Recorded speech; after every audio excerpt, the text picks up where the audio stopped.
Good morning. Umagang kay ganda ngayon. Nasa 6:55 na po ng ang oras ng umaga. Maaga kasi nagigising alaga ko. 5 pa lang.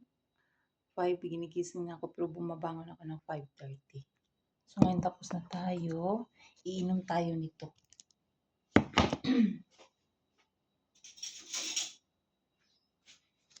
Basta may isang buwan lang po kailangan palitan ito ha. Ubusin lang natin yung katas niya. Ayan o. Di ba? Padami ng padami yung katas. May pag masamang pakiramdam ko, tapos parang makati yung lalamunan ko na inuubo ako, ito lang, matatanggal na agad. Oo. Pagpapawisan na din ako mamaya. Kailangan po maligamgam na tubig ang inumin ha. Hindi yung normal, hindi rin yung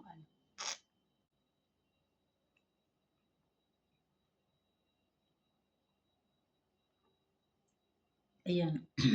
Ang nalalasahan ko na lang is yung talagang lasa ng luya, lasa ng sibuyas at bawang.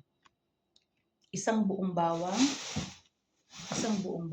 tapos mga isang buong bawang at saka medyo malaki-laki nito. Yan. Tapos 5 pirasong maliliit na sibuyas. Yun. Mas mataas ang iron ng sibuyas na maliliit ha, hindi yung malilaki, yung maliliit.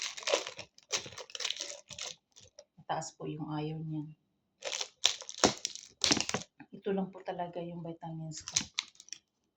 Hindi ako uminom ng iba. Tapos, wala po akong vitamins na pampatulog. Tapos, ito lang din yung vitamins ko para sa babae. Yes. Good bacteria to siya, mga mi. Tapos, tawag ito. Flex natin itong mukha. Ayan o. Malabo na talaga yung ko, mi. Ayan. Nagbabalaw kagabi. Calamansi, aloe vera gel, at saka petroleum jelly.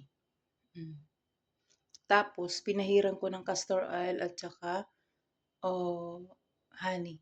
Ito. Ang ganda na ng